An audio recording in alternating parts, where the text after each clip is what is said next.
നിസ്തുല്യമായ നാമത്തിൽ സ്നേഹവന്ദനത്തെയും ഹൃദയംഗമായ നന്ദിയും ദൈവസന്നിധാനത്തിൽ അറിയിക്കുകയാണ്. കർത്താവ് നമ്മെ എല്ലാവരെയും ധാരാളമായിട്ട് അനുഗ്രഹിക്കുവാൻ ഇടയായി തീരട്ടെ. വളരെ പ്രാർത്ഥനയോടുകൂടെ ദൈവസന്നിധിയിൽ നമുക്കായിരിക്കാം. ഇന്ന് കർത്താവിന്റെ തിരുമേശയും നമ്മുടെ നടുവിൽ ഒരുക്കിയിട്ടുണ്ടല്ലോ. അതിന് ഭക്ഷിച്ച് പാനം ചെയ്യുവാനും ശുശ്രൂഷിപ്പാൻ ദൈവം ആവശ്യമാകുന്ന ദൈവകൃപ അടിയന്റെ മേൽ കൽപ്പിക്കേണ്ടതിനായി പ്രാർത്ഥനയോടുകൂടി ആയിരിക്കാം. അപ്പോൾ തന്നെ കഴിഞ്ഞ വ്യാഴാഴ്ച ചില നാളുകളായി പ്രാർത്ഥിച്ചനുസരിച്ച് ദൈവസഭയുടെയും വാത്സല്യ ഭവനത്തിന്റെയും പ്രാർത്ഥന ദൈവം കേട്ട് പ്രിയ സെബാസ്റ്റ്യന് ഒരു ഭവനം ദൈവം കൊടുക്കുവാനിടയായി തീർന്നു. അതിന്റെ ഗൃഹപ്രവേശന ശുശ്രൂഷ കഴിഞ്ഞ വ്യാഴാഴ്ച അതിന്റെ സാക്ഷി വഹിക്കുവാൻ ദൈവം നമുക്ക് സാവകാശം ഒരുക്കി തന്നു. അവര് രണ്ടുപേരും ഇന്ന് കടന്നു വന്നിട്ടില്ല. രാവിലെയാണ് എന്നെ വിളിച്ച് പറഞ്ഞത് നാട്ടിൽ നിന്ന് അവരുടെ മക്കളും മരുമക്കളും ഒക്കെ ഇന്ന് കടന്നു വരുന്നുണ്ട്, അതുകൊണ്ട് പാസ്റ്ററെ വരാൻ കഴിയത്തില്ല എന്നുള്ള കാര്യം പറയുവാനിടയായി തീർന്നു. എല്ലാവരെയും ദൈവം ധാരാളമായിട്ട് അനുഗ്രഹിക്കട്ടെ. അനിതയും ഫിയോണയും നിലമ്പൂര് കടന്നു പോയിരിക്കുകയാണ്. ആമേൻ. ദൈവം സഹായിക്കട്ടെ. ഞാൻ ഷോണുമാണ് 2-3 ദിവസമായിട്ട് ഇവിടെ ആയിരിക്കുന്നു. ദൈവം അനുഗ്രഹ സ്തോത്രം പറഞ്ഞാട്ടെ. പുറത്ത് നല്ല ചൂടാണ്. ആമേൻ. സഹിക്കാൻ കഴിയുന്നതിലും അപ്പുറമായിട്ടാണെന്നാണ് കണക്കുകൾ പറയുന്നത്. ഏറ്റവും കൂടുതൽ ചൂട് പാലക്കാട് ജില്ലയിലും പുനലൂരുമാണെന്നാണ് ഇന്നലത്തെ ഒരു ന്യൂസിൽ വായിക്കുവാനിടയായി തീർന്നു. ഒരു 42, 43, 45 വരെയൊക്കെ അതിന്റെ ഉള്ളിൽ വരെയൊക്കെയാണ് മനുഷ്യന് ചൂട് സഹിക്കാനുള്ള കപ്പാസിറ്റി ഉള്ളതെന്നാണ് എനിക്ക് കേൾക്കുവാൻ കഴിഞ്ഞത്. അതിന്റെ മുകളിലേക്ക് ചൂട് ഉണ്ടായാൽ പുറത്തിറങ്ങുവാനോ മരണം പോലും സംഭവിക്കും എന്ന് വാർത്തകളിലൂടെ കേൾക്കുവാനിടയായി തീർന്നു. നമുക്ക് ആമേൻ ദൈവം മഴ പെയ്യിക്കുവാൻ, ആമേൻ ഒരു ശാന്തത, നല്ല കാലാവസ്ഥ ദൈവം നൽകി തരുവാൻ വേണ്ടി ആത്മാർത്ഥമായി നമുക്ക് പ്രാർത്ഥിക്കാം. കർത്താവ് നമ്മെ സഹായിക്കട്ടെ. ഇന്ന് പകൽക്കാലത്തെ അല്പസമയത്തെ ചിന്തയ്ക്ക് വേണ്ടി എബ്രായ ലേഖനത്തിൽ നിന്ന് ഒരു വാക്യം വായിച്ച് ചില കാര്യങ്ങൾ നിങ്ങളുമായി പങ്കുവെക്കുവാനാണ് ആഗ്രഹിക്കുന്നത്. നിങ്ങളെല്ലാവരും ഇതിനോടകം അറിഞ്ഞു കാണും ഒരു വാർത്ത. പെരിന്തൽമണ്ണ താലൂക്കിൽ നിന്ന് ടൂറായിട്ട് കടന്നുപോയ ഒരു കൂട്ടം പ്രിയപ്പെട്ടവർ ഒരു അപകടത്തിൽപ്പെട്ട് മരണപ്പെടുവാനിടയായി തീർന്നു. ആ ദേശം മുഴുക്കെ കണ്ണീരിൽ ആയിരിക്കുകയാണ്. ഇന്നലെ നമ്മുടെ ഇതിലെയാണ് ഏകദേശം 9-10 ആംബുലൻസ് പോലീസിന്റെ അകമ്പടിയോടുകൂടെ കടന്നു പോകുവാനിടയായി തീർന്നത്. അനേകര് കണ്ണുനീരിലും സങ്കടത്തിലുമൊക്കെ ആയിരിക്കുമ്പോൾ ദൈവം നമ്മോട് കൂടെ ഇരുന്ന് ഇത്രത്തോളം സമാധാനത്തോടുകൂടി ദൈവം നമ്മെ നടത്തുന്നത് ഓർത്ത് ദൈവത്തിന് നന്ദിയും സ്തോത്രവും അർപ്പിക്കുന്നു. വളരെ പ്രാർത്ഥനയോടെ നമുക്കായിരിക്കാം. എബ്രായ ലേഖനം 12-ാം അധ്യായത്തിന്റെ 3-ാമത്തെ തിരുവെഴുത്ത് നമുക്ക് വായിക്കാം. നിങ്ങളുടെ ഉള്ളിൽ ക്ഷീണിച്ച് മടുക്കാതിരിപ്പാൻ പാപികളാൽ തനിക്ക് നേരിട്ട ഇങ്ങനെയുള്ള വിരോധം സഹിച്ചവനെ ധ്യാനിച്ചുകൊള്ളുവിൻ. ഇങ്ങനെയുള്ള വിരോധം സഹിച്ചവനെ ധ്യാനിച്ചുകൊള്ളുവിൻ. എബ്രായ ലേഖനം 1-ാം അധ്യായത്തിന്റെ 1-ാമത്തെ വാക്യം വായിക്കേണ്ട. കർത്താവായ യേശു ക്രിസ്തു ആരായിരുന്നു എന്നാണ് 1-ാം അധ്യായത്തിന്റെ 1-ാമത്തെ വാക്യത്തിൽ നമുക്ക് കാണുവാൻ കഴിയുന്നത്.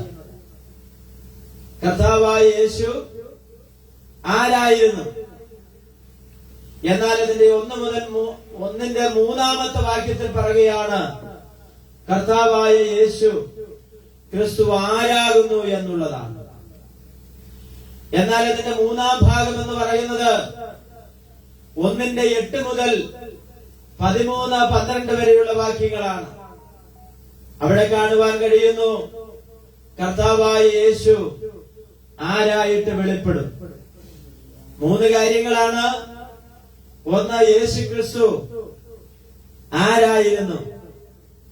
2 ക്രിസ്തു ആരാകുന്നു?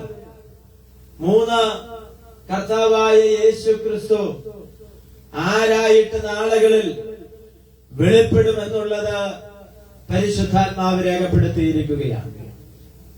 ഈ എബ്രായ ലേഖനം യഹൂദ മതത്തിൽ നിന്ന് ക്രിസ്തീയ വിശ്വാസം സ്വീകരിച്ച് യേശുക്രിസ്തുവിന്റെ വിശ്വാസത്തിന്റെ കാഴ്ചപ്പാടുകളെ പിൻപറ്റിയിട്ടുള്ള ഒരു കൂട്ടം ക്രിസ്ത്യാനികൾക്ക് വേണ്ടി അല്ലെങ്കിൽ യേശുവിന്റെ അനുഗാമികൾക്ക് വേണ്ടി എഴുതിയിട്ടുള്ള ഒരു മനോഹരമാകുന്ന ലേഖനമാണ് എബ്രായ ലേഖനം. ഈ എബ്രായ ലേഖനത്തിന്റെ സവിശേഷത എന്ന് പറയുന്നത് ഈ ക്രിസ്തീയ വിശ്വാസത്തിലേക്ക് വന്ന ഇവർ വിശ്വാസ ജീവിതത്തിൽ മടുത്ത് ക്ഷീണിച്ച് പിന്മാറ്റ അനുഭവത്തിലേക്ക് പോകാൻ വേണ്ടി നിൽക്കുന്ന സാഹചര്യത്തിൽ ഇതെഴുതപ്പെട്ടത് അപ്പോസ്തലനാകുന്ന പൗലോസാണെന്ന് ഇതിന്റെ എഴുത്തിന്റെ ഭാഷ മനസ്സിലാക്കിയിട്ട് ചരിത്ര പണ്ഡിതന്മാർ പറയുന്നുണ്ട്. അപ്പോസ്തലനാകുന്ന പൗലോസ് അവരെ വിശ്വാസത്തിൽ ഉറപ്പിച്ചു നിർത്തുവാനും അവരെ ധൈര്യപ്പെടുത്തുവാനും വേണ്ടിയാണ് ഈ ലേഖനം എഴുതുവാനിടയായി തീർന്നത്. ഒരുപാട് കഷ്ടങ്ങളിലൂടെ, ഒരുപാട് പ്രതിസന്ധികളിലൂടെ, ഒരുപാട് പരിഹാസങ്ങളിലൂടെയൊക്കെ കടന്നുപോയ ആളുകളാണ് എബ്രായ ക്രിസ്ത്യാനികൾ. എന്നാൽ അവരുടെ ജീവിതത്തിൽ കാലങ്ങളുടെ പോക്കിൽ മടുത്ത് ക്ഷീണിച്ച അനുഭവം ഉണ്ടാകുവാനിടയായി തീർന്നു. പ്രിയമുള്ളവരെ, നമ്മുടെ ക്രിസ്തീയ ജീവിതത്തിലും അവൻ ഉണ്ടാകാൻ പാടില്ലാത്ത 2 കാര്യങ്ങളാണ് ഇവിടെ എഴുത്തുകാരൻ നമ്മെ ഓർപ്പിച്ചിരിക്കുന്നത്. എന്തൊക്കെയാണ്? 1 മടുപ്പും 1 ക്ഷീണവും. ലോകത്തിൽ ഇന്ന് മനുഷ്യൻ നേരിടുന്ന ഏറ്റവും വലിയ 2 പ്രശ്നങ്ങളാണ്. എന്തൊക്കെയാണ്? മടുപ്പും ക്ഷീണവും. ലോക മനുഷ്യരെ സംബന്ധിച്ചിടത്തോളം ഭൗതികമായിട്ടുള്ള ലൗകികമായിട്ടുള്ള മണ്ഡലത്തിലാണ് ഇവരിത് 2 നേരിടുന്നത്. എന്നാൽ ആത്മീയരെ സംബന്ധിച്ചിടത്തോളം ഭൗതിക മണ്ഡലത്തെ നോക്കിയല്ല പരിശുദ്ധാത്മാവിവിടെ രേഖപ്പെടുത്തിയിരിക്കുന്നത് ആത്മമണ്ഡലത്തിൽ ഉണ്ടാകുന്ന ക്ഷീണവും മടുപ്പുമാണ്. നാം ഇങ്ങനെയാണ് വായിച്ചത്. ആ വാക്യം ഒന്നുകൂടെ വായിക്കാം. നിങ്ങളുടെ ഉള്ളിൽ ക്ഷീണിച്ചു മടുക്കാതിരിപ്പാൻ, നിങ്ങളുടെ ഉള്ളിൽ ക്ഷീണിച്ച് മടുക്കാതിരിക്കുവാൻ, പാപികളാൽ തനിക്ക് നേരിട്ട ഇങ്ങനെയുള്ള വിരോധം, പാപികളാൽ തനിക്ക് നേരിട്ട ഇങ്ങനെയുള്ള വിരോധം സഹിച്ചവനെ ധ്യാനിച്ചുകൊള്ളുവീൻ, സഹിച്ചവനെ ധ്യാനിച്ചുകൊള്ളുവീൻ. അപ്പോൾ ഞാൻ പറഞ്ഞു, ക്രിസ്തുവിലുള്ള വിശ്വാസത്തിന്റെ പേരിൽ ഒത്തിരി പ്രയാസ പ്രതികൂലങ്ങൾ ഈ ദൈവമക്കൾ അനുഭവിച്ചിട്ടുണ്ട്. വായിച്ചാട്ടെ, അതിന്റെ 34-ാമത്തെ വാക്യം, 10-ന്റെ 34-ാമത്തെ വാക്യം ഒന്ന് വായിച്ചാട്ടെ. 10-34. തടവുകാരോട് നിങ്ങൾ സഹതാപം കാണിച്ചതല്ലാതെ, തടവുകാരോട് നിങ്ങൾ സഹതാപം കാണിച്ചതല്ലാതെ, സ്വർഗത്തിൽ നിലനിൽക്കുന്ന ഉത്തമ സമ്പത്ത്, സ്വർഗത്തിൽ നിലനിൽക്കുന്ന ഉത്തമ സമ്പത്ത് നിങ്ങൾക്ക് ഉണ്ട് എന്നറിഞ്ഞ് സമ്പത്തുകളുടെ അപഹാരവും, ഉണ്ട് എന്നറിഞ്ഞ് സമ്പത്തുകളുടെ അപഹാരവും, നോക്കിക്കേ, സമ്പത്തുകളുടെ അപഹാരം സന്തോഷത്തോടെ സഹിച്ചുവല്ലോ. സന്തോഷത്തോടെ സഹിച്ച ഒരു കൂട്ടരാണ് ഇവർ. അവർക്കുണ്ടായിരുന്ന സമ്പത്തുകളുടെ നഷ്ടം അവരുടെ ജീവിതത്തിൽ പേറേണ്ട സാഹചര്യം ഉണ്ടായിട്ടുണ്ട്. എന്ത് നിമിത്തമാണ്? യേശുവിന്റെ നാമം നിമിത്തം. യേശുവിന്റെ നാമം നിമിത്തം ഇവർ സമ്പത്തുകളുടെ അപഹാരം സഹിച്ചവരാണ്. 11-36 എന്ന് വായിച്ച്. 11-36. വേറെ ചിലർ പരിഹാസം, വേറെ ചിലർ, നോക്കിക്കേ, വളരെ ശ്രദ്ധിക്കണം. വേറെ ചിലർ പരിഹാസം, ചമ്മട്ടി ചങ്ങല, ചമ്മട്ടി ചങ്ങല, തടവ്, തടവ്, ഇവയാലുള്ള പരീക്ഷ അനുഭവിച്ചു. ഇവയാലുള്ള പരീക്ഷയും അവരനുഭവിച്ചു. എന്തിന്റെ പേരിലാണ്? കർത്താവായ യേശു ക്രിസ്തു എന്ന നാമത്തിന്റെ പേരിൽ. നോക്കിക്കേ, ദൈവമക്കളായി ജീവിക്കുവാൻ വേണ്ടി ഒത്തിരി ത്യാഗം സഹിച്ചവരെയാണ് പരിശുദ്ധാത്മാവ് ഇവിടെ ചൂണ്ടിക്കാണിക്കുന്നത്. ദൈവത്തിന്റെ കൃപയാൽ യേശുവിന്റെ നാമത്തിന്റെ പുറകെ ആ നാമത്തിന് വേണ്ടി നിന്നവരാകുന്ന നമുക്ക് ഇതുപോലെയുള്ള പ്രതിസന്ധികളൊന്നും അനുഭവിക്കേണ്ടി വന്നു എന്ന് ഞാൻ ചിന്തിക്കുന്നില്ല. ആരൊക്കെയോ എന്തൊക്കെയോ പറഞ്ഞു എന്നല്ലാതെ, ആരൊക്കെയോ എന്തൊക്കെയോ കളിയാക്കലൊക്കെ പരിഹാസങ്ങളൊക്കെ അഴിച്ചുവിട്ടു എന്നല്ലാതെ അതിന്റെ അപ്പുറത്തുള്ള അപകാരങ്ങളൊന്നും സഹിച്ചവരിവിടെ ഉണ്ടെന്ന് എനിക്ക് തോന്നുന്നില്ല. ഇന്ന് പകലിൽ ഞാൻ വിളിച്ചു പറയാം, ഈ ദൈവസഭയല്ലെങ്കിൽ ഈ ദൈവമക്കൾ കർത്താവിന്റെ നാമത്തിന് വേണ്ടി ഒത്തിരി സഹിച്ചവരായിരുന്നു. ഒത്തിരി ജീവിതത്തിൽ പ്രതിസന്ധികളുടെ നടുവിൽ കൂടി അവർ കടന്നുപോയി. അവർ മാനസികമായി, ആത്മീയമായി അവർ ക്ഷീണിച്ച മടുപ്പവരിൽ വ്യാപരിക്കുന്നു എന്ന് കണ്ടപ്പോൾ എഴുത്തുകാരൻ ഇവിടെ പറയുകയാണ്, നിങ്ങളുടെ ഉള്ളിൽ മടുപ്പും ക്ഷീണവും ഉണ്ടാകാതിരിക്കണമെങ്കിൽ നിങ്ങൾ എന്ത് ചെയ്യണമെന്നറിയാമോ? പാപികളാൽ തനിക്ക് നേരിട്ടിട്ടുള്ള ഒരുവരുണ്ട്. ആരാണ്? കർത്താവായ യേശു ക്രിസ്തു. ആ ക്രിസ്തുവിനെ ഹൃദയത്തിൽ എന്ത് ചെയ്യണമെന്ന്? ധ്യാനിച്ചു കൊള്ളണമെന്ന്. സ്തോത്രം. ഇത്രയധികം കഷ്ടങ്ങളുടെ ഇടയിലും തങ്ങളുടെ വിശ്വാസം ഉപേക്ഷിക്കാതെ ഉറച്ചു നിൽക്കുവാൻ വേണ്ടി ലേഖകൻ അവരെ പ്രോത്സാഹിപ്പിക്കുകയാണ്. ഇത്രയധികം പ്രതിസന്ധികൾ അവർ നേരിട്ടിട്ടും അവരെ വിശ്വാസത്തിൽ നിലനിർത്തുവാൻ, ഉറപ്പിച്ചു നിർത്തുവാൻ വേണ്ടി അവരെ പ്രോത്സാഹിപ്പിക്കുന്നതാണ് ഈ ലേഖനം എന്ന് പറയുന്നത്. അത് നൂറ്റാണ്ടുകൾക്ക് മുൻപ് എഴുതപ്പെട്ട ലേഖനമാണെങ്കിൽ ഇന്നും ഇത് ദൈവസഭയ്ക്ക് ആവശ്യമാണ്. ഈ ദൈവവചനത്തിന്റെ പ്രത്യേകത എന്ന് പറയുന്നത് നൂറ്റാണ്ടുകൾക്ക് മുൻപ് എഴുതപ്പെട്ടതാണെങ്കിലും നൂറ്റാണ്ടുകൾ പഴക്കമുള്ളതാണെങ്കിലും അത് അന്നുള്ളവർക്ക് വേണ്ടി എഴുതിയതാണെങ്കിലും ഇന്നുള്ളവരോടും ഇത് സംസാരിച്ചു കൊണ്ടിരിക്കുകയാണ്.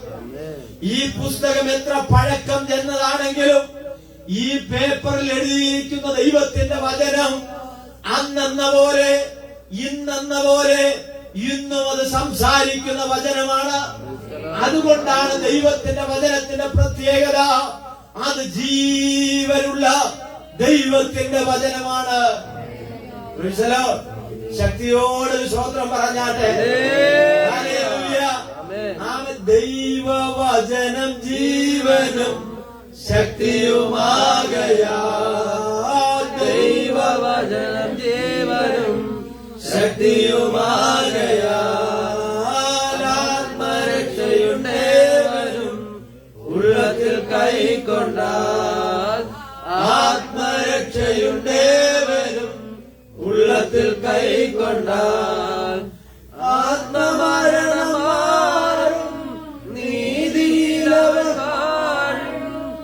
ആത്മമരണം മാറും, നീതിയിലവൻ വാഴും. കേൾക്കുക നാം, കാക്കുക നാം ജീവന്റെ വാക്യങ്ങൾ. കേൾക്കുക നാം, കാക്കുക നാം ജീവന്റെ വാക്യങ്ങൾ.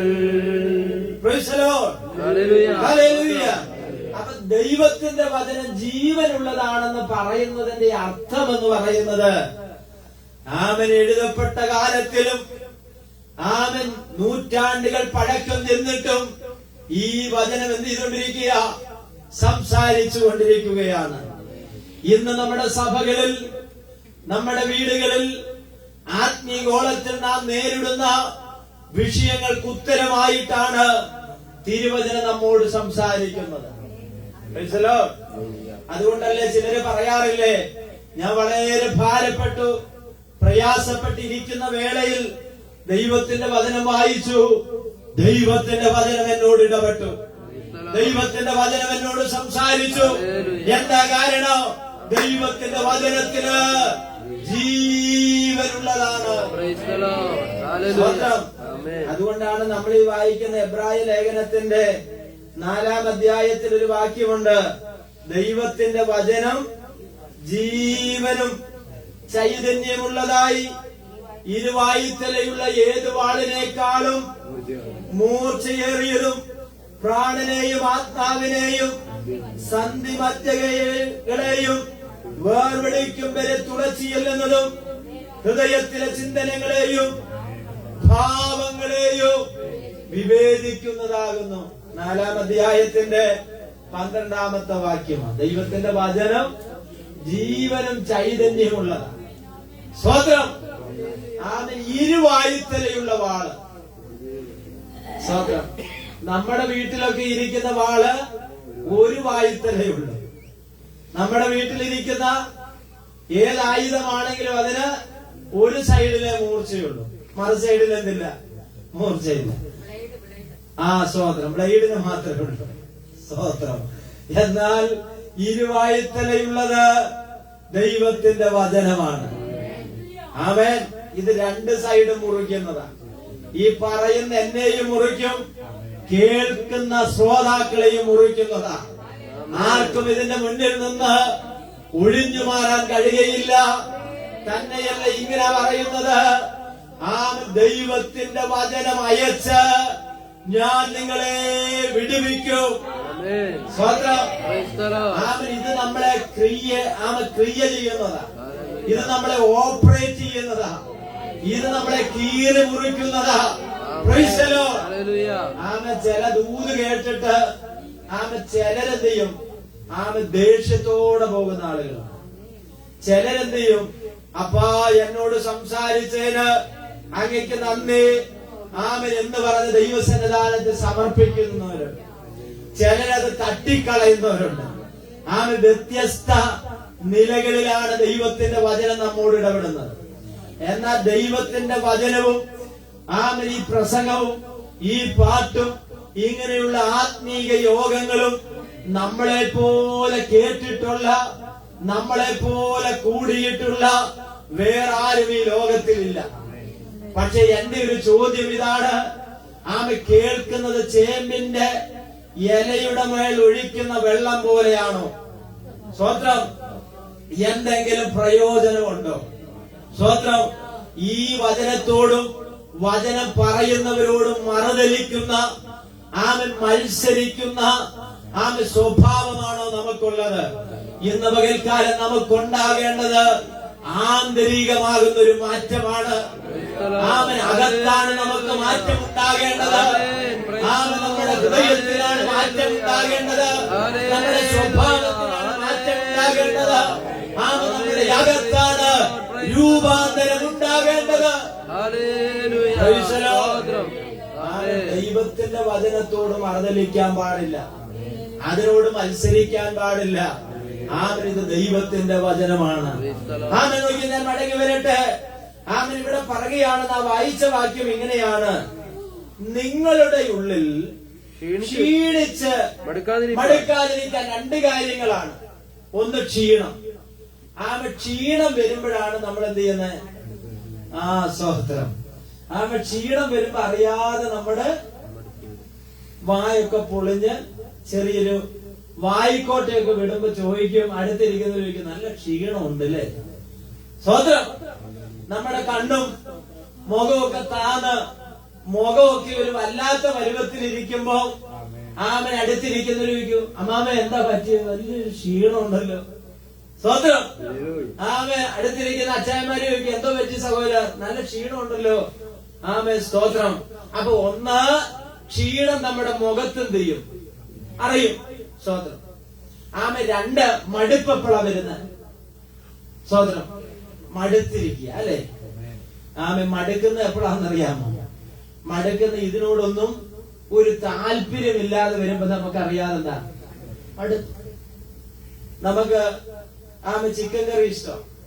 ചിലർക്ക് ബീഫാണ്, ചിലർക്ക് ചിക്കനാണ്, ചിലർക്ക് മീനാണ്, വ്യത്യസ്ത തരത്തിലാണല്ലോ. പക്ഷെ ഒരാഴ്ച മുഴുവനും നമ്മുടെ വീട്ടിൽ ഇതാണെങ്കിലോ, പുട്ടിഷ്ടമുള്ള ആൾക്കാരുണ്ട് അല്ലെ, പുട്ടിഷ്ടമുള്ള ആൾക്കാർ. എന്നാൽ 3 ദിവസം അടുപ്പിച്ച് വീട്ടുകാരി പുട്ടാ ഉണ്ടാക്കി വെക്കുന്നതെങ്കിൽ എന്ത് ചെയ്യും? മടുത്തു അല്ലെ, പുട്ട് നിന്ന് മടുത്തു. ഒരു ദിവസം വീട്ടുകാരൻ എന്ത് ചെയ്യുന്നറിയാമോ? വീട്ടുകാരി 3-4 ദിവസമായിട്ട് പുട്ടുണ്ടാക്കി കൊടുത്തു, ഉറങ്ങുന്നവർക്കൊക്കെ വേണ്ടി പുട്ടുണ്ടാക്കി കൊടുത്ത് പുട്ട് നിന്ന് മടുത്ത് ഹോട്ടലിൽ ചെന്നു. ഹോട്ടലിൽ ചെന്നപ്പോ ചോദിച്ചെന്താ കടിയൊക്കെ വേണ്ടിയെന്ന് ചോദിച്ചു. അപ്പൊ ഇവിടെ ഇഡ്ഡലിയുണ്ട്, ദോശയുണ്ട്, സ്റ്റീം ബോംബുണ്ട്, എന്തെത്തിയാതി കുറെ സാധനങ്ങളുണ്ടെന്ന് പറഞ്ഞു. അപ്പൊ ചെന്ന ആള് പറഞ്ഞു, എന്നാ പിന്നെ ഒരു സ്റ്റീം ബോംബ് എന്ത് ചെയ്യട്ടെ, വരട്ടെ എന്ന് പറഞ്ഞു. അപ്പൊ വീട്ടിൽ നിന്ന് മടുത്ത് അവിടെ ചെന്ന ആൾക്കെന്ത് ചെയ്യത്തില്ല, സ്റ്റീം ബോംബ് എന്താണെന്നറിയത്തില്ല. കൊണ്ടുവന്നപ്പോഴും എന്താ സ്വതം. അപ്പൊ ഞാൻ ഈ മടുപ്പ് ഉണ്ടാകുന്ന ഒരു ഉദാഹരണം പറഞ്ഞതാ. അപ്പൊ ക്ഷീണവും മടുപ്പും നമ്മുടെ ജീവിതത്തിൽ എന്ത് ചെയ്യും? ഉണ്ടാകും. ഇതിനാരെയും കുറ്റം പറഞ്ഞിട്ട് കാര്യമില്ല. എന്നാൽ പുറമെയുള്ള ക്ഷീണത്തെയും മടുപ്പിനെയും പറ്റിയല്ല ഇവിടെ എഴുതിയിരിക്കുന്നത്. അകത്തെ മനുഷ്യനെ കുറിച്ച് പരിശുദ്ധാത്മാവ് പറയുകയാണ്. ആത്മീകമായി നീ ക്ഷീണിച്ചിരിക്കുകയാണോ? ആത്മീകമായി നീ മടുത്തിരിക്കുകയാണോ? അങ്ങനെയെങ്കിൽ ഒരു കാര്യം ഞാൻ പറയാം, ആ മടുപ്പ് മാറണമെങ്കിൽ, ആ ക്ഷീണം മാറണമെങ്കിൽ എഴുത്തുകാരൻ പറയുകയാണ്, പാപികളാൽ ഒത്തിരി പീഡ സഹിച്ച ഒരുവനുണ്ട്, ആ കർത്താവിനെ നിന്റെ ഹൃദയത്തിൽ ധ്യാനിക്കണം. മടുപ്പും ക്ഷീണവും വരുമ്പോ പാസ്റ്റർ ധ്യാനിച്ചിട്ട് വല്ല കാര്യമുണ്ടോ? മടുപ്പും ക്ഷീണവും വരുമ്പോ സഭയിലുള്ള കുറെ വിശ്വാസികളെ ധ്യാനിച്ചിട്ട് വല്ല കാര്യമുണ്ടോ? കർത്താവ് പറയുകയാണ്, വചനം പറയുകയാണ്, ആരെ ധ്യാനിക്കണം? കർത്താവിനെ ധ്യാനിക്കണം. ഇനി എന്താണ് നോക്കിക്കേ, എന്നെ ചിന്തിപ്പിച്ച വിഷയത്തിലേക്ക് വരാം. ക്ഷീണിച്ച് മടുക്കാതിരിപ്പാൻ പാപികളാൽ തനിക്ക് നേരിട്ടാണ് ഇങ്ങനെയുള്ള വിരോധം. നോക്കിയേ, അപ്പൊ പാപികളാൽ കർത്താവായ യേശു ക്രിസ്തു നേരിട്ട ഒത്തിരി കാര്യങ്ങൾ ബൈബിളിൽ കാണുവാൻ കഴിയും. ഒന്ന്, കർത്താവാകുന്ന യേശു ക്രിസ്തു പാപികളാൽ നേരിട്ടത് ഒന്നാമത്തെ കാര്യം, നിന്ദയും പരിഹാസവും നേരിട്ടു. സ്വതം ആത്മീകമായി ക്ഷീണിക്കുമ്പോൾ, ആത്മീകമായി മടുത്തു പോകുമ്പോൾ നമ്മൾ ചിന്തിക്കേണ്ടത് എന്താണെന്നറിയാമോ? എന്താ ചിന്തിക്കേണ്ടത്? കർത്താവാകുന്ന യേശു ക്രിസ്തു പരിഹാസവും നിന്ദയും എനിക്ക് വേണ്ടി ഈ ഭൂമിയിൽ എന്ത് ചെയ്തു? അനുഭവിച്ചു. യേശുവിനെ രാജാവായി വേഷം കെട്ടിച്ചും പ്രവാചകനാണോ എന്ന് പരീക്ഷിച്ചും പാപികൾ എന്ത് ചെയ്തു? പരീക്ഷിച്ചു. ഇല്ല, യേശു ആരാ? രാജാതി രാജാവ്. യേശു പ്രവാചകനാണോ? പ്രവാചകനുമാണ്. എന്നാൽ അവിടെ നിന്ന ഒരു കൂട്ടം യഹൂദ ആളുകൾ എന്ത് ചെയ്യുന്നറിയാമോ? യേശുവിനെ നീ രാജാവാണോ എന്ന് ചോദിച്ചെന്ത് ചെയ്യുന്നുണ്ട്? പരിഹസിക്കുന്നുണ്ട്. യേശുവിനെ വിധിക്കുവാൻ വേണ്ടി കൊണ്ടുവന്നപ്പോൾ ഹേരോദാവും പീലാത്തോസും ഒക്കെ ചോദിക്കുന്നുണ്ട്, നീ യഹൂദന്മാരുടെ രാജാവോ എന്ന് ചോദിച്ചെന്ത് ചെയ്യുന്നുണ്ട്?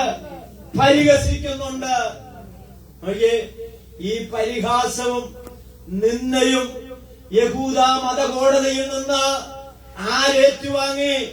കർത്താവാകുന്ന യേശു ഏറ്റുവാങ്ങി. സ്വതന്ത്രം.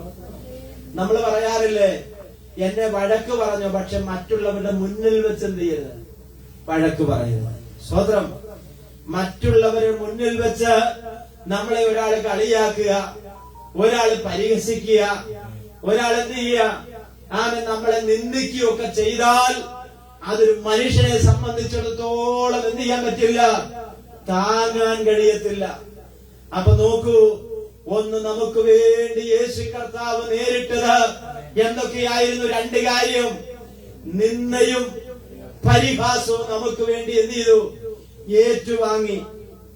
ഇനി രണ്ടാമത്തെ കാര്യം, മുള്ളുകൊണ്ട് കിരീടം മെടഞ്ഞ് യേശുവിന്റെ തലയിൽ എന്ത് ചെയ്തു? 27 മത്തായി സുവിശേഷം 27:29 ഒന്ന് വായിച്ച്. 27 അധ്യായത്തിന്റെ 29 വാക്യം.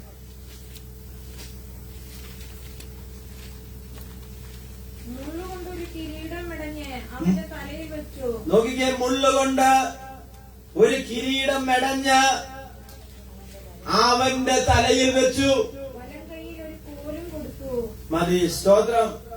അപ്പൊ മുള്ളുകൊണ്ട്, കാട്ടുമുള്ളുകൊണ്ട് ഒരു കിരീടം മെടഞ്ഞുണ്ടാക്കി യേശുവിന്റെ തലയിൽ എന്ത് ചെയ്തു? വെച്ചു എന്ന് പറഞ്ഞാൽ ഇങ്ങനെയാണ് ചരിത്ര പണ്ഡിതന്മാർ പറയുന്നത്. ഈ മുൾക്കിരീടം യേശുവിന്റെ ശിരസിൽ അവർ അടിച്ചിറക്കുകയാണ്. അടിച്ചിറക്കിയപ്പോൾ ആ കാട്ടുവള്ളിയുടെ ഒരു മുള്ള് യേശുവിന്റെ കണ്ണിൽ കൂടെ എന്ത് ചെയ്തു? താഴേക്കിറങ്ങി. അങ്ങനെ യേശുവിന്റെ ഒരു കണ്ണ് ആ കൃഷ്ണമണി പുറത്തേക്ക് തള്ളി നിന്നു എന്ന് ചരിത്ര പണ്ഡിതന്മാർ പറയുന്നുണ്ട്.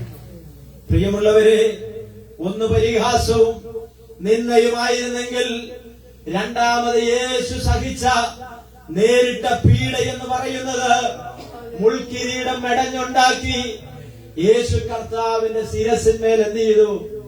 ആമൻ അടിച്ചിറക്കുവാനിടയായിട്ടുണ്ട്. കണ്ടോ? അപ്പൊ ഈ എഴുത്തുകാരൻ, ലേഖന കർത്താവ് പറയുകയാണ്, ആമൻ നിങ്ങൾക്ക് മടുപ്പും ക്ഷീണവും ജീവിതത്തിൽ കടന്നു വരുമ്പോൾ പാപികളാൽ ആമൻ ഇതെല്ലാം നേരിട്ട കർത്താവായ യേശുവിനെ എന്ത് ചെയ്യണം? ധ്യാനിക്കണം. സ്തോത്രം. തീർന്നോ? തീർന്നില്ല. അടുത്ത എന്താ? ലൂക്കോസ് എടുത്താട്ട് ലൂക്കോസിന്റെ സുവിശേഷം 22:63 64 വാക്യം ഒന്ന് വായിച്ചാട്ടെ. അവനെ പിടിച്ചവർ അവനെ പരിഹസിച്ച് കണ്ണുകെട്ടി തല്ലി. അവനെ പരിഹസിച്ചു, കണ്ണുകെട്ടി തല്ലി. യേശു കർത്താവിന്റെ കണ്ണുകെട്ടി അവനെ എന്ത് ചെയ്തു? തല്ലി. പ്രവചിക്ക നിന്നെ അടിച്ചവൻ ആരെന്ന് ചോദിച്ചു. നോക്കി, യേശു ക്രിസ്തുവിന്റെ കണ്ണുകൾ ശീല കൊണ്ട് കെട്ടിയിട്ട് യേശു കർത്താവിന്റെ മുഖത്ത് അവർ എന്ത് ചെയ്തു? ആഞ്ഞടിച്ചു. എന്നിട്ട് പറയുകയാണ്, നീ പ്രവാചകനെങ്കിൽ നിന്നെ അടിച്ചവൻ ആരെന്ന് എന്ത് ചെയ്യുക? പ്രവചിക്ക എന്ന് പറഞ്ഞ് പരിഹസിക്കുവാനിടയായി തീർന്നു. 19:1 വായിച്ച യോഹന്നാൻ 19:1 വാക്യം ഒന്ന് വായിച്ചാട്ടെ. ഇത് പറഞ്ഞിട്ട് യേശു ശിഷ്യന്മാരുമായി കെദ്രോൻ തോട്ടിന് അക്കരയ്ക്ക് പോയി. യോഹന്നാൻ 19:1. അനന്തരം പീലാത്തോസ് യേശുവിനെ കൊണ്ടുപോയി വാറുകൊണ്ട് യേശുവിനെ അടുപ്പിച്ചു. പ്രിയമുള്ളവരെ, ചാട്ടവാറുകൊണ്ട് യേശുവിനെ എന്ത് ചെയ്തു? അടിച്ചു. എത്ര അടി അടിച്ച്? 39 പ്രാവശ്യം. പട്ടാളക്കാർ പ്രത്യേകം മെനഞ്ഞുണ്ടാക്കിയ തയ്യാർ ചെയ്ത ചാട്ടവാറുകൊണ്ട് യേശുവിനെ അടിക്കുവാൻ ഇടയായി തീർന്നു. സാധാരണ ഒരു മനുഷ്യനാണെങ്കിൽ ആ ചാട്ടവാറടി തീരുന്നതിന് മുൻപ് എന്ത് ചെയ്തേനെ? പെടഞ്ഞു വീണ് മരിച്ചേനെ. Price the Lord. ഞാനിവിടെ പറഞ്ഞിട്ടുണ്ട്, ആമേൻ, സ്തോത്രം. ചൂണ്ടകളും ഈയക്കട്ടകളും മൃഗങ്ങളുടെ പല്ലുകളും ഇങ്ങനെയുള്ള സാധനങ്ങൾ ചാട്ടവാറിന്റെ അഗ്രത്തിൽ ആമെ കെട്ടി തയ്യാറാക്കിയിട്ടുള്ള ആ ചാട്ടവാറ് കൊണ്ടാണ് യേശു ക്രിസ്തുവിനെ എന്ത് ചെയ്യുന്നത്? അടിക്കുന്നത്. പീലാത്തോസ് ചാട്ടവാറ് കൊണ്ട് അടിപ്പിച്ച് വിട്ടയക്കാമെന്ന് കരുതിയെങ്കിലും അത് സാധ്യമായില്ല. സ്വതന്ത്രം. അടുത്തത് 26:67 വാക്യം മത്തായി സുവിശേഷം 26:67 വാക്യം. അപ്പോൾ അവർ അവന്റെ മുഖത്ത് തുപ്പി. നോക്കിയേ, അപ്പോൾ അവർ അവന്റെ മുഖത്ത് തുപ്പി, അവനെ മുഷ്ടി ചുരുട്ടി കുത്തി. അവനെ മുഷ്ടി ചുരുട്ടി കുത്തി. ചിലർ അവനെ കന്നത്തടിച്ചു. ചിലർ അവനെ കന്നത്തടിച്ചു.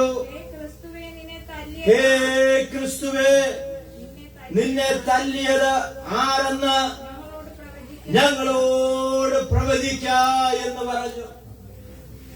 നോക്കിയേ, അപ്പോൾ അവന്റെ മുഖത്ത് അവർ തുപ്പി. എല്ലാം സഹിക്കാം, പക്ഷെ ഒരു മനുഷ്യന്റെ തുപ്പല് സഹിക്കുവാൻ ആരും തയ്യാറല്ല. ആണോ? മനുഷ്യനെ ഏറ്റവും വെറുക്കപ്പെടുന്നതും നിന്ദയായി കാണുന്ന ഒന്ന് നമ്മുടെ കർത്താവ് നമുക്ക് വേണ്ടി സഹിക്കുവാനിടയായി തന്നു. പ്രിയമുള്ളവരെ, ഒരു കാര്യം ഞാൻ പറയാം. ഇതെല്ലാം കേൾക്കുമ്പോൾ നാം മനസ്സിലാക്കേണ്ട ഒരു കാര്യമുണ്ട്. അങ്ങനെയെങ്കിൽ നിസ്സാരമായിട്ടുള്ള പല കാര്യങ്ങളുടെ മേൽ വെറുപ്പ് വിചാരിച്ച് മനസ്സ് വിങ്ങിപ്പൊട്ടി വാശിയും വൈരാഗ്യവും കാണിക്കുന്ന നമ്മോട് ഈ തിരുവചനം സംസാരിക്കുകയാണ്. നോക്കൂ, മുഖത്ത് അവർ തുപ്പി, മുഖത്ത് മുഷ്ടി ചുരുട്ടി കുത്തി. ചിലർ അവനെ എന്ത് ചെയ്തു? കന്നത്തടിച്ചു. ഹേ ക്രിസ്തുവേ, നിന്നെ തല്ലിയത് ആരെന്ന് ചോദിക്കുകയാണ്. അപ്പോൾ ഇവിടെ നാം വായിച്ചത് ഇങ്ങനെയാണ്: പാപികളാൽ തനിക്ക് നേരിട്ട സംഭവങ്ങൾ.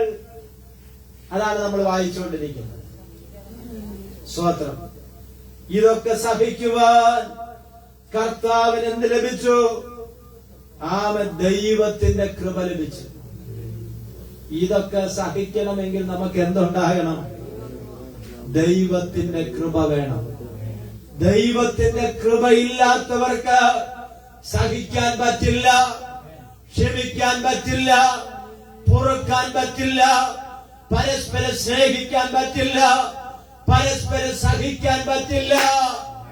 ഇന്ന് പകൽക്കാലം ഞാൻ വിളിച്ചു പറയാം, ദൈവകൃപയുണ്ടെങ്കിൽ മാത്രമേ ഇതൊക്കെ നമുക്ക് ചെയ്യാൻ കഴിയുള്ളൂ. നമ്മളിൽ ആരെങ്കിലും ഒക്കെ പറയാറുണ്ടായിരിക്കാം, സ്തോത്രം, അവർ ശരിയല്ല, ഇവർ ശരിയല്ല, അവരങ്ങനെ ചെയ്തു, ഇവർ ഇങ്ങനെ ചെയ്തു. നിങ്ങൾ പറയുന്ന കാര്യങ്ങൾ സത്യമാണ്. ഒരു കാര്യം ഞാൻ പറയാം, ആ സഹോദരന്, ആ സഹോദരിക്ക് അതിനുള്ള ദൈവകൃപയില്ല. സ്തോത്രം. അതിനുള്ള ദൈവകൃപ ഉണ്ടെങ്കിലേ നമുക്കിത് പൊറുക്കാൻ കഴിയത്തുള്ളൂ, നമുക്കത് സഹിക്കാൻ കഴിയുള്ളൂ, നമുക്കത് ഏറ്റെടുക്കുവാൻ കഴിയുള്ളൂ. ഇല്ല എങ്കിൽ മാനുഷികമായിട്ട് നമുക്ക് പരിഹാരം വരുത്താൻ കഴിയുകയില്ല. ഇനി 14 മർക്കോസിന്റെ സുവിശേഷം 14-ാം അധ്യായം എടുത്താട്ടെ, അതിന്റെ 56-ാമത്തെ വാക്യം. മർക്കോസിന്റെ സുവിശേഷം അവന്റെ നേരെ കള്ളസാക്ഷ്യം പറഞ്ഞിട്ടും സാക്ഷ്യം ഒത്തുവന്നില്ല. നോക്കിക്കേ, 14-ാം അധ്യായത്തിന്റെ 56-ാമത്തെ വാക്യമാണ് വായിച്ചത്. അവിടെ എന്താണ് പറയുന്നത്? ആമേൻ. അവന് വിരോധമായിട്ട്, അല്ലേ? വായിച്ചാട്ടെ. അനേകർ അവന്റെ നേരെ കള്ളസാക്ഷ്യം പറഞ്ഞു. സ്വതന്ത്രം.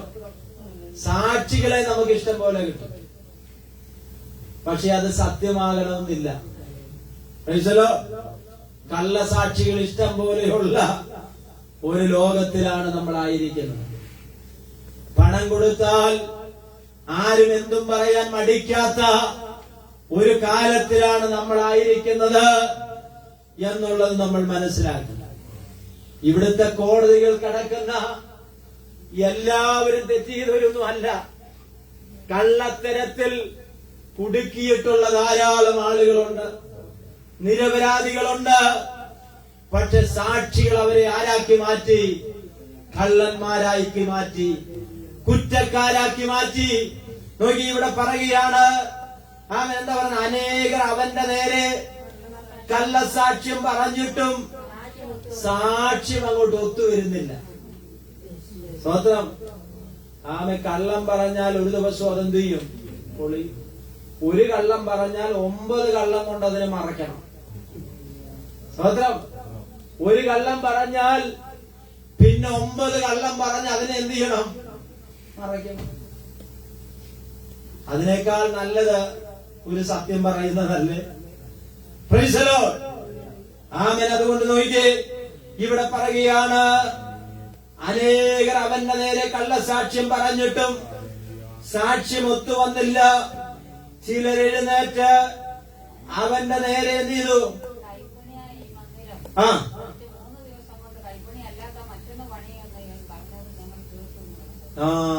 സ്വത്രം. ഇനി അടുത്തതിൽ കൊടുക്കാൻ നോക്കും. ഒന്നിലല്ലെങ്കിൽ മറ്റൊന്നിലും ചെയ്യാം. യേശുവിനെ അവർ കൊടുക്കാൻ നോക്കിയത് യേശുവിന്റെ വാക്കുകളിൽ അവരെ കൊടുക്കാൻ നോക്കി. ഇവിടെ കള്ളസാക്ഷ്യം പറഞ്ഞിട്ട് എന്ത് ചെയ്യുന്നില്ല? ഒത്തുവരുന്നില്ല. അപ്പൊ അവര് പറയുകയാണ്, നീയല്ലേ പറഞ്ഞത് ഈ മന്ദിരം പൊളിപ്പി, അത് 3 ദിവസം കൊണ്ട് ഞാൻ എന്ത് ചെയ്യും? പണിയുമെന്ന് പറഞ്ഞു.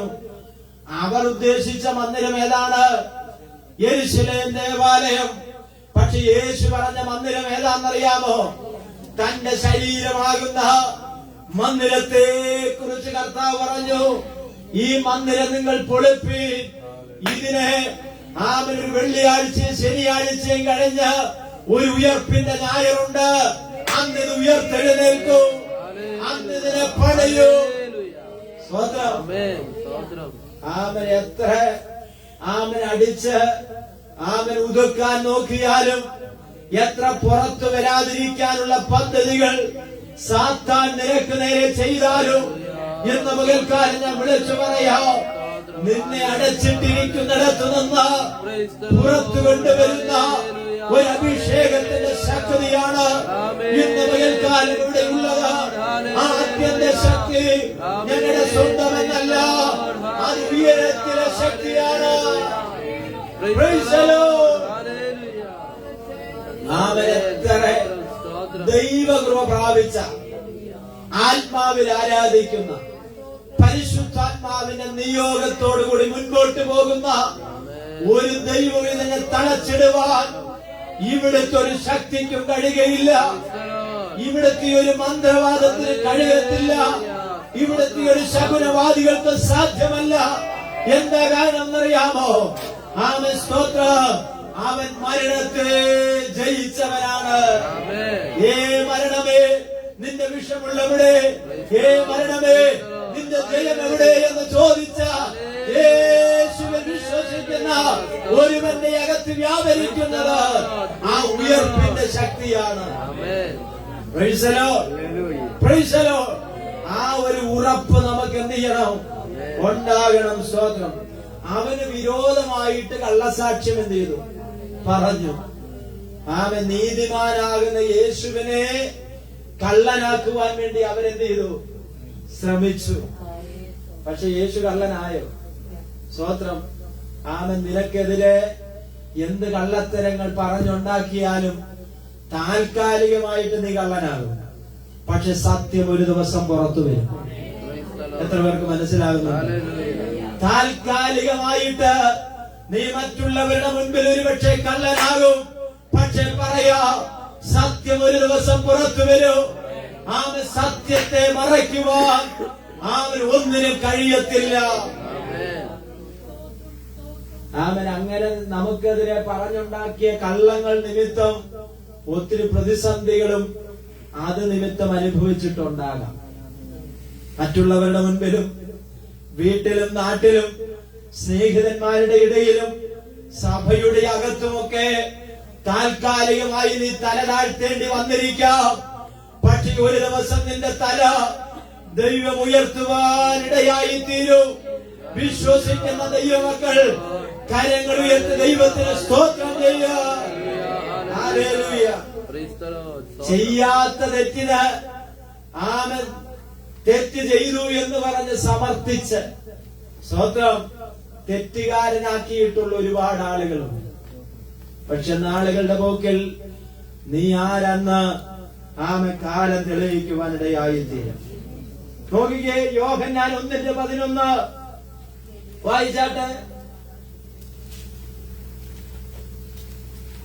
യോഹന്നാൻ 1:11. ലോകമോ അവനെ അറിഞ്ഞില്ല. ലോകമോ അവനെ അറിഞ്ഞില്ല. അടുത്തത്, അവൻ സ്വന്തത്തിലേക്ക് വന്നു. അവൻ സ്വന്തത്തിലേക്ക് വന്നു, സ്വന്തമായവരോ അവനെ കൈക്കൊണ്ടില്ല. കണ്ടോ? ലോകം അവനെ എന്ത് ചെയ്തില്ല? കൈക്കൊണ്ടില്ല, അറിഞ്ഞില്ല. സ്വന്തത്തിലേക്ക് വന്നു, സ്വന്തമായവരോ അവനെ എന്ത് ചെയ്തില്ല? കൈക്കൊണ്ടില്ല. നമ്മുടെ സ്വന്തം വീട്ടിൽ വന്നപ്പോ അപ്പനും അമ്മയും പറയുകയാണ്, കൈക്കൊള്ളാതെ നീ ഇറങ്ങിക്കോടാ എന്ന് പറഞ്ഞാലോ? ഇന്നലെ ഞാനൊരു മീറ്റിങ്ങിന് പോയി. അവിടുത്തെ അപ്പച്ചൻ പാസ്റ്ററുമായിട്ട് ഇങ്ങനെ സംസാരിച്ച കൂട്ടത്തിൽ പറഞ്ഞു, അത്യാവശ്യ സാമ്പത്തിക ഭദ്രതയൊക്കെയുള്ള ഒരു വീട്ടിലാണ് ജനിച്ചത്. എന്നാ ഹൃദയത്തിൽ സുവിശേഷ വേല ചെയ്യണമെന്നുള്ള അതിയായ ആഗ്രഹവും ആത്മനിയോഗവും പ്രാപിച്ച് അവർ താമസിക്കുന്നിടത്ത് നിന്ന് ഏകദേശം 250 കിലോമീറ്റർ ദൂരത്തിൽ ഒരു വരണ്ട പ്രദേശത്തേക്ക് നിലവിലുള്ള 4 പിഞ്ചു കുഞ്ഞുങ്ങളെയും അപ്പോൾ തന്നെ 5ാമതൊരു കുഞ്ഞിനെ ഭാര്യ എന്തിരിക്കുക ഉദരത്തിൽ വഹിച്ചിരിക്കുകയാണ്. ഈ 4 മക്കളെയും ജനിക്കാൻ പോകുന്ന ഈ കുഞ്ഞിനെയും കൂട്ടിക്കൊണ്ട് 40 വർഷത്തിന് മുൻപേ സുവിശേഷ വേലയ്ക്ക് വേണ്ടി പോകുമെന്ന് പറഞ്ഞ് ഇറങ്ങിയപ്പോൾ അപ്പം വീട്ടിൽ ചില ദിവസങ്ങൾ കയറ്റിയില്ല. ഇവരോടുള്ള പിണക്കം കൊണ്ടല്ല. ഈ സുവിശേഷ വേലയ്ക്ക് വേണ്ടി നീ ഇറങ്ങിക്കഴിഞ്ഞാൽ നിന്റെ മക്കളെ എങ്ങനെ വളർത്തും? അവരെ എങ്ങനെ പഠിപ്പിക്കും? നിങ്ങളുടെ കാര്യം എന്തായി തീരും? എന്നൊക്കെയുള്ള അപ്പന്റെ മകനോടുള്ള വാത്സല്യ നിമിത്തമാണ് വീട്ടിൽ നിന്ന് ഇറക്കി വിട്ടു. പക്ഷെ നിങ്ങൾക്ക് കേൾക്കണമോ? ഇന്നേക്ക് 40 വർഷം കഴിഞ്ഞതിനു മുന്നേ അപ്പനും ഇവരുടെ കൂടെ വന്ന് ദൈവം അവർക്ക് കൊടുത്ത നന്മകൾ കണ്ട് ദൈവത്തിന് നന്ദി പറയുവാൻ സ്വർഗത്തിലെ ദൈവം അവരവസ്ഥകളെ മാറ്റാനിടയായി തീർന്നു. അപ്പച്ചൻ പറഞ്ഞ ഇങ്ങനെയാ, മോനെ 240 രൂപയുമായിട്ട് ജനിച്ച ഈ 4 മക്കളെയും ജനിക്കാൻ പോകുന്ന കുഞ്ഞിനെയും എന്റെ ഭാര്യ ഉദരത്തിൽ ചുമന്നുകൊണ്ട് ഇവിടേക്ക് വരുമ്പോൾ 240 രൂപയും കൊണ്ട് വന്നതാണ്. പക്ഷെ കഴിഞ്ഞ 40 വർഷമായിട്ട് ദൈവം ഞങ്ങളെ അതിശയകരമായി നടത്തി. അനേകർക്ക് വിശക്കുന്നവർക്ക് അപ്പം കൊടുക്കുവാൻ ദൈവം അവരുടെ കരത്തെ ബലപ്പെടുത്തി. സ്വോത്രം, ശക്തിയോടൊരു സ്വോത്രം പറഞ്ഞ 4 5 മക്കള്, 1 മോള, 4 ആൺമക്കള്. 4 പേർക്കും മാന്യമായ വിദ്യാഭ്യാസം കൊടുത്തു. PG കുറഞ്ഞ ആരും മക്കളിലില്ല. സ്വോത്രം, പോസ്റ്റ് ഗ്രാജുവേഷൻ കഴിഞ്ഞവരെല്ലാരും. മരുമക്കളൊക്കെ ഡോക്ടർമാരും മറ്റ് നല്ല വിദ്യാഭ്യാസമുള്ളവരുമാണ്. ഇന്ന് സ്വന്തമായ സ്കൂള്, ഹോസ്പിറ്റല് എന്ന് വേണ്ട ധാരാളം സംരംഭങ്ങൾ ദൈവം എന്ത് ചെയ്തു? കൊടുത്തു. എന്നോട് പറഞ്ഞൊരു കാര്യമുണ്ട്. അന്ന് ഒരു നേരം കഴിക്കാൻ ഭക്ഷണമില്ലാത്ത സമയത്ത് ദൈവം എവിടുന്നോ ഒരു ദൈവദാസനെ അയച്ചു. അദ്ദേഹത്തിലൂടെ ദൈവത്തിന്റെ ആത്മാവ് പറഞ്ഞു, നിന്നിൽ കൂടെ ചില സംരംഭങ്ങൾ, ചില സ്ഥാപനങ്ങൾ ഈ ജില്ലയിൽ ഞാൻ നിന്നിൽ കൂടെ ആരംഭിക്കും. അന്ന് ഒരു നേരത്തെ ഭക്ഷണം എങ്ങനെ കഴിക്കുമെന്ന് പട്ടിണി കിടക്കുന്ന സാഹചര്യത്തിലാണ് ദൈവത്തിന്റെ ആത്മാവത് പറഞ്ഞതെങ്കിൽ ഇന്ന് ദൈവം അത് നടത്തുവാനിടയായി തീർന്നു. 100 കണക്കിന് കുട്ടികൾ പഠിക്കുന്ന 300ഓളം കുട്ടികൾ താമസിക്കുന്ന ഹോസ്റ്റൽ സംവിധാനങ്ങൾ വരെ അവർക്കുണ്ട്. സ്വത്രം, ദൂരെ എങ്ങും പോണ്ട, നിങ്ങൾ എന്റെ കൂടെ വന്നാൽ ഞാൻ കാണിച്ചു തരാം. സ്വത്രം, ഇന്ന് പകൽക്കാലം പറഞ്ഞതിന്റെ കാരണം അല്പത്തിൽ നീ വിശ്വസ്തനായി നിന്നാൽ അധികത്തിൽ നിന്നെ വിചാരകനാക്കുന്ന ഒരു ദൈവമുണ്ട്. Praise the Lord. Hallelujah. ചിലരുടെ അനുഗ്രഹങ്ങൾ കാണുമ്പോൾ നമ്മൾ ചിന്തിക്കും, ആമൻ ഈ പുള്ളി ജനിച്ചത് വീണതേ ഈ അനുഗ്രഹം കൊണ്ടാണെന്നല്ല. ആമൻ ഈ അനുഗ്രഹത്തിന്റെ പിന്നാമ്പുറമുണ്ട്. ഇതിന്റെ ഒരു പുറം കാലമുണ്ട്. ഒരുപാട് നിന്ദകളും ഒരുപാട് കഷ്ടങ്ങളും ഒരുപാട് പ്രതിസന്ധികളും ഒരുപാട് പ്രതികൂലങ്ങളും ആമൻ അനുഭവിച്ച് അപ്പോഴും ദൈവത്തിന് വേണ്ടി വിശ്വസ്തമായിട്ട് നിൽക്കാനിടയായി തീർന്നു.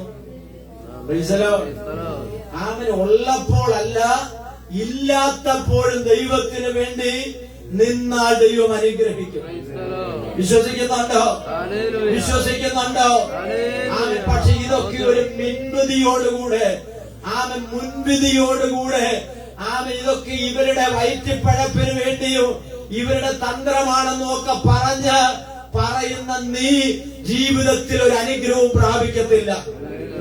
ഇന്ന് പകൽക്കാലം ഞാൻ വിളിച്ചു പറയാ, ആമൻ മനസ്സോടെ അല്ലാതെ ആമൻ ദൈവനാമത്തിന് കൊടുക്കുന്ന 1 രൂപയ്ക്ക് പോലും പ്രതിഫലം കിട്ടുകയില്ല.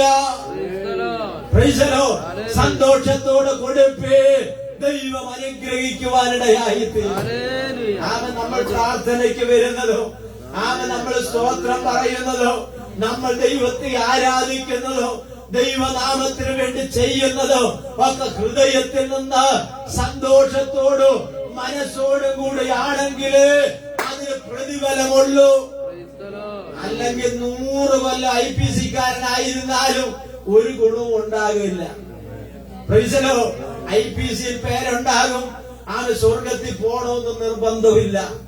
സ്വോത്രം സ്വോത്രം. പെന്തക്കോസുകാരെല്ലാരും പോകത്തില്ല, പക്ഷെ പെന്തക്കോസിന്റെ അകത്തൊരു പെന്തക്കോസുകാരുണ്ട്. ഇത്രയും കാലം ഇതിനകത്ത് നിന്നിട്ട് ആത്മീയ വളർച്ച എന്തെങ്കിലും ഉണ്ടായിട്ടുണ്ടോ? അതോ കുറച്ച് വിദ്യകളും കുറച്ച് അഭ്യാസങ്ങളും മാത്രമാണോ പഠിച്ചിരിക്കുന്നത്? അങ്ങനെയെങ്കിൽ ആത്മീകമായിട്ട് നാം വളർന്നിട്ടില്ല. നമുക്ക് വളർച്ചയുണ്ടായിട്ടില്ല, നമുക്ക് വരൾച്ചയാണ് ഉണ്ടായിട്ടുള്ളത്. സ്വത്രം. മറ്റുള്ളവരുടെ കുറ്റം കണ്ടുപിടിക്കാനാണെങ്കിൽ അതിന് നിന്നെ ആരും ഏൽപ്പിച്ചിട്ടില്ല. മറ്റുള്ളവരെ വിധിക്കാൻ നിന്നെ ആരും ഏൽപ്പിച്ചിട്ടില്ല. ഇന്ന് പകൽക്കാലം പറയാ, വിധിക്കുന്നത് ദൈവമാണ്. ന്യായകർത്താവ് ദൈവമാണ്, ന്യായാധിപൻ ദൈവമാണ്. ശക്തിയോട് സ്വത്രം പറഞ്ഞാട്ടെ. അവൻ നോക്കിയ സ്വന്തമായവരോ അവരെ കൈക്കൊണ്ടില്ല. അവൻ നോക്കിയ ഒരു തിരസ്കരണം ആര് നേരിട്ടു? കർത്താവായ യേശു ക്രിസ്തു ഒരു തിരസ്കരണം നേരിട്ടു. സ്വന്തത്തിലേക്ക് വന്നു, സ്വന്തമായവരോ അവൻ എന്ത് ചെയ്തില്ല. ആരാ സ്വന്തക്കാര്? യഹൂദന്മാര്. യഹൂദ ഗോത്രത്തിലെ സിംഹമാണ് ആര്? കർത്താവായ യേശു ക്രിസ്തു. അപ്പൊ യഹൂദന്മാരുടെ ഇടയിലേക്ക് ആര് വന്നു? യേശു വന്നു. പക്ഷെ അവർക്ക് യേശുവിനെ വേണ്ടായിരുന്നു. അവർക്ക് ആരെ വേണ്ടായിരുന്നു? യേശുവിനെ വേണ്ടായിരുന്നു. സ്വന്തക്കാർക്ക് യേശുവിനെ വേണ്ട. അവർ തിരസ്കരിച്ചു. യേശുവിലൂടെയുള്ള രക്ഷയെയും യേശുവിലൂടെയുള്ള നിത്യതയെയും അവരെന്ത് ചെയ്തു? തിരസ്കരിച്ചു. അപ്പൊ എന്താ സംഭവിച്ചതെന്നറിയാമോ? ഒന്നിനും അവകാശികളല്ലാതിരുന്ന, അവകാശമില്ലാതിരുന്ന ജാതികളായിരുന്ന നമ്മിലേക്ക് ആ രക്ഷ കടന്നു വരുവാനിടയായി. ഇവിടുത്തെ ചില ക്രിസ്ത്യാനികളൊക്കെ പറയും, ഞങ്ങളങ്ങ് മതിലേക്ക് വിളിച്ച ആരാ? ക്രിസ്ത്യാനികളാണെന്ന്. ഇവിടെ അങ്ങനെ മതിലേക്ക് വിളിച്ച ആൾക്കാരൊന്നുമില്ല. സ്തോത്രം.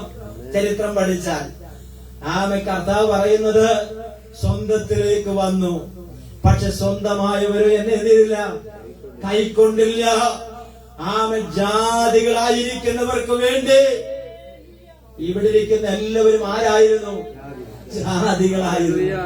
പക്ഷെ ഇപ്പൊ നമ്മൾ ആരായി മാറി? ദൈവമക്കളായി മാറി. സ്വോത്രം പറഞ്ഞാട്ട് ഒരു കാലത്ത് നാം ജാതികളായിരുന്നു. എന്നാൽ ഇന്ന് നമ്മൾ യേശുവിന്റെ വീണ്ടെടുപ്പിന്റെ രക്തം കൊണ്ട് നമ്മൾ ദൈവ ദൈവത്തിന്റെ സ്വന്തം മക്കളും അവകാശികളുമായി തീർന്നു. ഇവിടെ വ്യത്യാസങ്ങളൊന്നുമില്ല, ഇവിടെ നിറവ്യത്യാസമില്ല, ഇവിടെ ഏത് വീട്ടിൽ ജനിച്ചു എന്നുള്ള വിഷയമല്ല.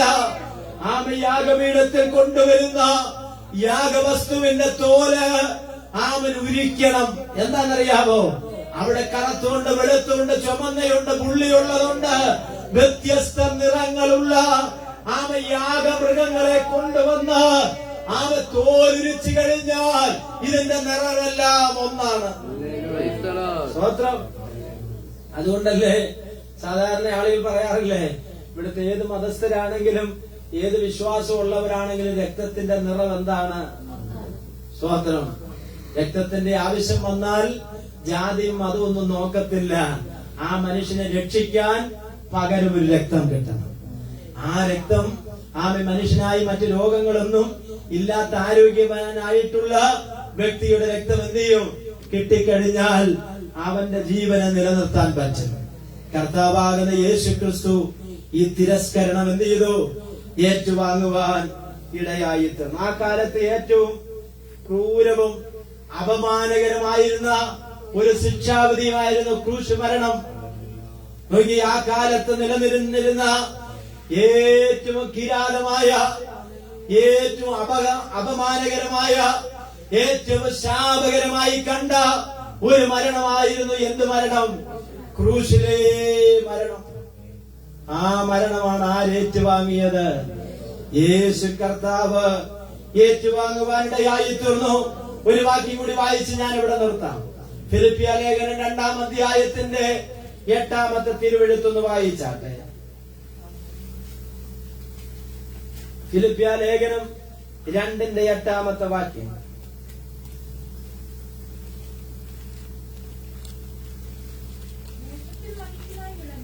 വേഷത്തിൽ മനുഷ്യനായി വിളങ്ങി തന്നെ തന്നെ താഴ്ത്തി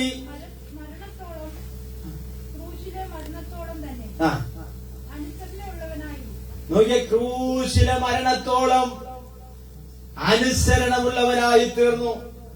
എങ്ങനെയാണ്? അവൻ തന്നെത്താൻ താഴ്ത്തി ക്രൂശിലെ മരണത്തോളം അനുസരണമുള്ളവനായി തീർന്നു. അപ്പൊ സ്വർഗത്തിൽ ഇരുന്നവൻ തന്നെത്താൻ എന്ത് ചെയ്തു? താഴ്ത്തി. മനുഷ്യ സാദൃശ്യത്തിലായി വിളങ്ങി അവൻ തന്നെത്താൻ എന്ത് ചെയ്തു? ഏൽപ്പിച്ചു കൊടുത്തു. എവിടം വരെ? ക്രൂശിലെ മരണത്തോളം. എത്രത്തോളം താഴാമോ അത്രത്തോളം ആര് താന്നു? നമ്മൾ താഴൂ. നമ്മൾ താഴാൻ ഇച്ചിരി പാടാണ്. ഞാൻ പിടിച്ച മുയലിന് എത്ര കൊമ്പാ? അതിനിപ്പോ ആര് പറഞ്ഞാലും ചിലർക്ക് അങ്ങനെ ഒരു ചിന്തയുണ്ട്. ഞാൻ പറയുന്നതാണ് ശരി, മറ്റാരും പറയുന്നത് എന്തല്ല ശരിയല്ല. ഞാൻ പറയുന്ന ശരിയല്ല മറ്റുള്ളവരെ അടിച്ചേൽപ്പിക്കാൻ ശ്രമിക്കരുത്. എന്റെ ശരി നിങ്ങളുടെ ശരി ആകണമെന്നില്ല, നിങ്ങളുടെ ശരി എന്റെ ശരി ആകണമെന്നില്ല. പക്ഷെ കർത്താവ് എന്താ ഇതെന്നറിയാമോ? സ്വർഗീയമായിരുന്നവൻ, സ്വർഗത്തോട് സമനായിരുന്നവൻ, ദൈവത്തോട് തുല്യനായിരുന്നവൻ, ആ സമത്വം മുറുകെ പിടിച്ചുകൊള്ളണമെന്ന് വിചാരിക്കാതെ ക്രൂശിലെ മരണത്തോളം മനുഷ്യ സാദൃശ്യനായി തീർന്നു. തന്നെത്താൻ ഒഴിച്ച് മനുഷ്യ സാദൃശ്യത്തിലായി. നോക്കിക്കേ, ഇവിടെ എബ്രായ ലേഖന കർത്താവ് പറയുകയാണ്, പാപികളാൽ ഇങ്ങനെ വിരോധം നേരിട്ടവനെ നിങ്ങൾ എന്ത് ചെയ്യണം? ധ്യാനിച്ചു കൊള്ളണം.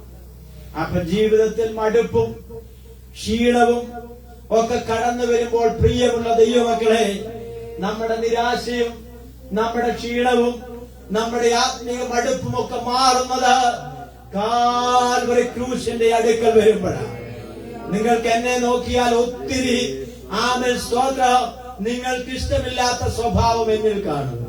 ഇവിടെ നിൽക്കുന്ന നമ്മളിൽ നമുക്കിഷ്ടമില്ലാത്ത ഒത്തിരി സ്വഭാവം നമ്മളിൽ ഉണ്ടാകാം. ചിലപ്പോ പറയാറില്ല, ദേഷ്യം വരും. എനിക്ക് ചില സമയത്ത് എന്നെ തന്നെ എനിക്ക് സ്തോത്രം നമുക്ക് നമ്മളെ തന്നെ ഇഷ്ടപ്പെടാത്ത ചില ദേഷ്യം വരുമ്പോലെ ചിലർ പറയുന്നത് നിങ്ങൾ കേട്ടിട്ടില്ലേ? സ്തോത്രം. അപ്പൊ അങ്ങനെയാണെങ്കിൽ നമ്മളെ ഇഷ്ടപ്പെടാത്ത ഒത്തിരി ന്യൂനതകൾ നമ്മളിൽ ഉണ്ടാകാം. പക്ഷെ ഇന്ന് പകൽക്കാലം പറയാം, കാൽവറി ക്രൂശിന്റെ അടുക്കൽ ചെന്നാൽ നമ്മുടെ എല്ലാ പോരായ്മകളെയും യേശുവിന്റെ രക്തത്താൽ പരിഹരിക്കപ്പെടുവാൻ അവൻ സാധ്യതയുണ്ടെന്നല്ല, ഇടയായി തീരുമെന്നുള്ളതാണ്. ഒരു നിമിഷം നമ്മുടെ കണ്ണുകൾ ദൈവസന്നിധിയിൽ അടയട്ടെ. കർത്താവിന്റെ തിരുമേശ നമ്മുടെ മുൻപാകെ ഒരുക്കപ്പെട്ടിട്ടുണ്ടല്ലോ. ആകയാൽ ഈ തിരുവചനം ആ ശുശ്രൂഷയ്ക്കും ഒരു അനുഗ്രഹമായി തീരട്ടെ. എല്ലാ കണ്ണുകളും അടഞ്ഞിരിക്കട്ടെ. ഒരു നിമിഷം എല്ലാ ദൈവമക്കളും സ്തോത്രത്തിൽ ജാഗരിച്ചാട്ടെ. ഈ തിരുവചനം നമ്മളോടുള്ള ദൈവിക സന്ദേശമാണ്. മടുത്ത്, ക്ഷീണിച്ച്, നിരാശപ്പെട്ട്, ആത്മീയമായി തളർന്നിരിക്കുന്ന പ്രിയ സഹോദര, പ്രിയ സഹോദരി, നാളുകളായില്ലേ ആത്മാവിലൊന്ന് ആരാധിച്ചിട്ട്? നാളുകളായില്ലേ അന്യഭാഷ പറഞ്ഞിട്ട്? നാളുകളായില്ലേ ആത്മനിറവിൽ ദൈവത്തിന് സ്തോത്രം ചെയ്തിട്ട്? ഇന്ന് പകൽക്കാലം നിന്റെ ജീവിതത്തില് ആമ സ്തോത്രം ഏറ്റുപറയേണ്ടത്, ഉപേക്ഷിക്കേണ്ടത്, ആമ സ്തോത്രം അനുദപിക്കേണ്ടത്, അനുദപിച്ച ദൈവസന്നിധാനത്തിൽ അടുത്തു വരുവാൻ തയ്യാറെങ്കിൽ ഇന്ന് പകൽക്കാലം നിന്റെ ആത്മാവ് നിറയ്ക്കുന്ന ഒരു ദൈവമുണ്ട്. ഹല്ലേലൂയ. ആമനൊരു ജഡമായി മാറിയോ? ആമെ കൈകൊട്ടാൻ കഴിയുന്നില്ലേ? വാതുറന്ന് സ്തോത്രം പറയാൻ കഴിയുന്നില്ലേ? ആമെ കുറ്റങ്ങളും കുറവുകളും മാത്രം ആമെ കണ്ടുപിടിക്കുവാനാണോ? അല്ല, ഇന്ന് പകൽക്കാലം ഒന്ന് മാറുവാൻ തയ്യാറാകൂ.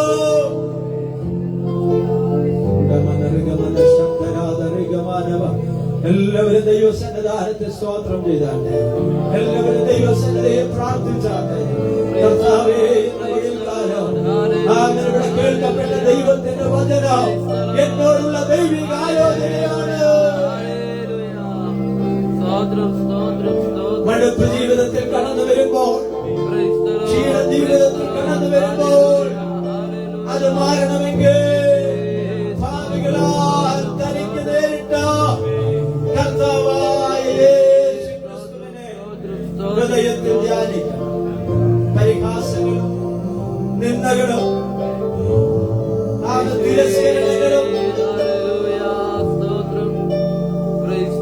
മുൾക്കിരീടവും ചട്ടവാറ് കൊണ്ടുള്ള അടിയും എല്ലാം ഏറ്റുവാങ്ങിയ കർത്താവായ യേശു അവന്റെ പുറമെല്ലാം ഉഴവുചാല് പോലെ കീറും. അവന്റെ ശരീരമെല്ലാം തകർക്കപ്പെട്ടു.